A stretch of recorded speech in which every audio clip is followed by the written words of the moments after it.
Pessoal, agora é oficial. O Lavrov, hoje pela manhã, horário de Brasília, deu declarações muito importantes que podem nos ajudar a compreender se os russos irão a Odessa, irão a Kharkiv, irão a outras regiões da Ucrânia que ainda não foram objeto de domínio pelos russos. O Lavrov, na manhã de Brasília, horário de Brasília, já praticamente à tarde na Rússia, diz que os Estados Unidos e a Inglaterra querem colidir com a Rússia, mas não querem colidir sozinhos, eles querem levar a Europa junto nessa colisão, nessa rota de colisão. Ele diz que a Ucrânia está sendo integralmente impedida de negociar, de tomar qualquer tipo de atitude construtiva. Então ele diz que nesse momento não é interessante negociar com a Ucrânia, porque o Zelensky, algo que a gente sempre cogita aqui, não tem nenhum poder para negociar.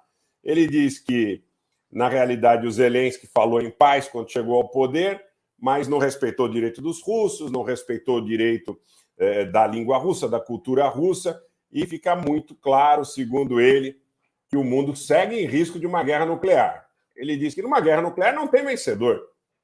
E a gente tem que concordar forçosamente com o Lavrov quando ele diz que numa guerra nuclear não haverá a figura do vencedor, não haverão vencedores. Gente, mas tem muito mais coisa importante e esclarecedora. A gente vem muito especulando sobre a questão de aonde para a ação da Rússia, o que é o objetivo da Rússia, o que não é o objetivo da Rússia. Então, nós estamos, nesse momento, tratando de uma declaração oficial de uma alta autoridade, ministro das Relações Exteriores, chanceler, falando para o público de uma forma muito clara e dizendo que, nesse momento, mudou o plano que inicialmente seria em relação a Donetsk e Lugansk, seria em relação ao Donbass, seria região, na direção leste do território ucraniano, que nesse momento mudou, que a geografia agora é diferente. Palavras que ele utiliza, ele diz, olha, nós vamos agora também a Kherson, a Zaporizhzhia e vários outros territórios. O chefe da diplomacia russa assumindo oficialmente que esse processo continuará de forma consistente e persistente.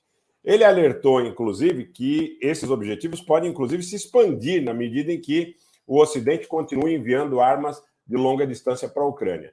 E o argumento é o seguinte, nós não podemos permitir que a parte da Ucrânia que seja controlada pelo governo do Zelensky, ou quem quer que o substitua, pelo governo hoje estabelecido em Kiev, tenha armas que representem uma ameaça direta ao território da Rússia, ao território das repúblicas que declararam sua independência, ou mesmo a região da Crimeia. Ele cita essa questão da Crimeia e diz, olha, nos últimos dias, as autoridades ucranianas disseram o tempo todo que atacarão a Crimeia, que a Crimeia é um objetivo. Nós não admitimos isso e criaremos condições para que isso não se consuma. Tá?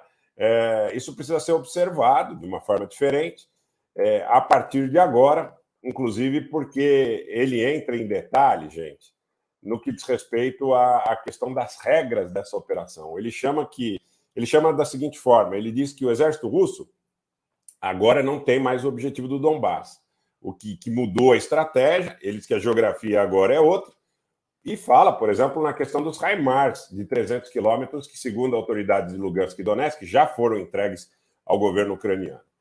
Quando os negociadores se reuniram em Istambul, havia uma certa região. Naquela época, as ofertas da Ucrânia, que estávamos prontos para aceitar, estavam relacionadas a essa região. Agora, a região de interesse da Rússia mudou. Agora, não apenas as repúblicas populares de Donetsk e Lugansk, mas também em Kherson, Zaporizhzhia e muitas outras regiões, o processo continua dentro da estrutura dessa geografia de maneira consistente e estável, e eles não sabem que estão brincando com fogo, disse o Lavrov.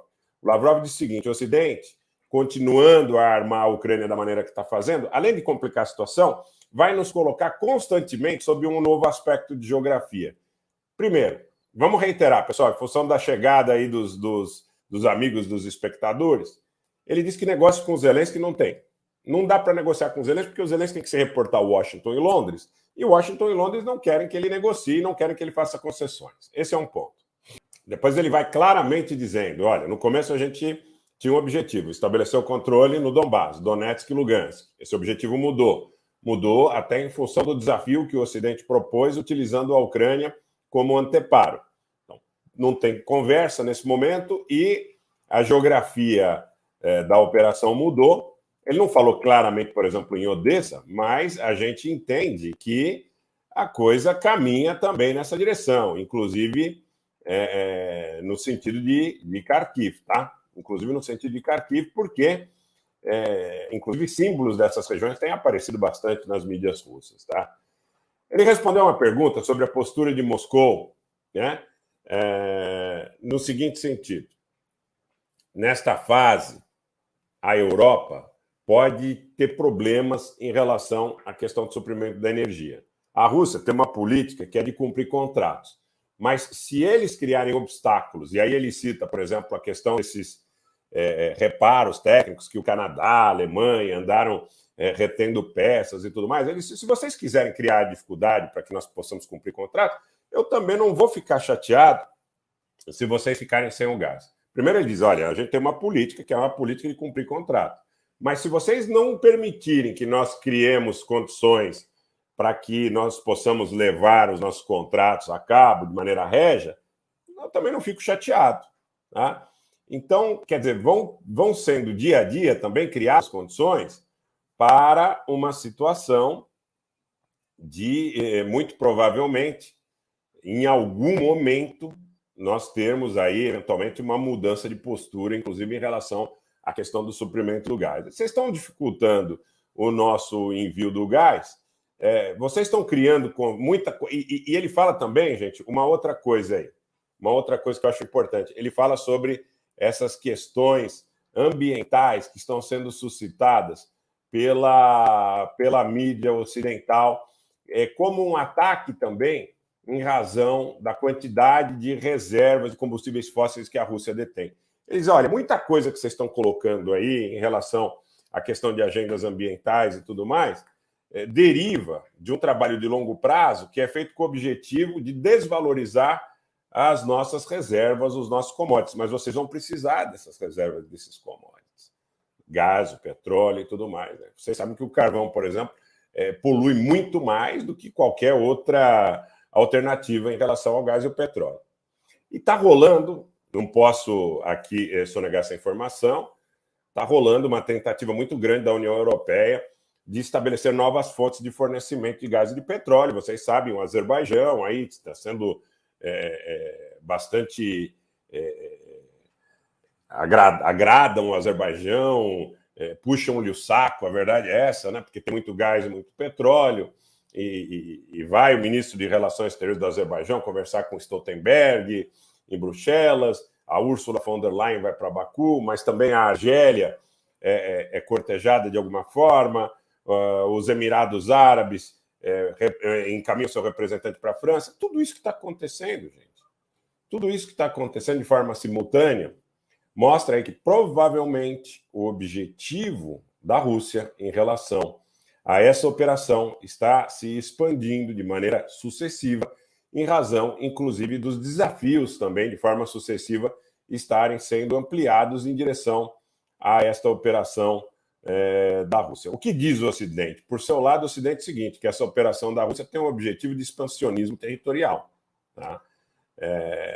O Washington, a BBC, por exemplo, citando fontes de Washington, diz o seguinte, inclusive matéria que foi veiculada hoje na BBC, 53 minutos atrás, guerra na Ucrânia. Lavrov, da Rússia, diz estar pronto para expandir os objetivos da guerra, e aí o Washington diz o seguinte, que o objetivo da Rússia é anexar o território da Ucrânia em grandes porções, se não num todo.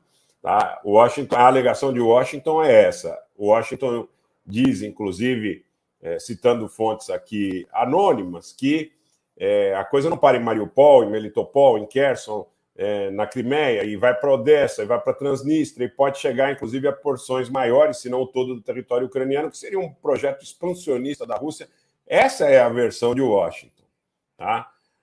O secretário do Conselho de Segurança Nacional, John Kirby, disse que a Rússia está fazendo planos para anexar grandes áreas do território ucraniano, se não todo. Então, ele acusa Moscou de usar um manual semelhante à sua aquisição da Crimeia quando anexou a península, organizando um referendo em 2014. Kirby diz que a Rússia está instalando funcionários pró-russos para administrar regiões ocupadas da Ucrânia e que essas novas administrações, então, organizariam referendos locais para se tornarem repúblicas independentes ou parte da própria Rússia, possivelmente até setembro. Então, os Estados Unidos imaginam que isso possa acontecer até setembro.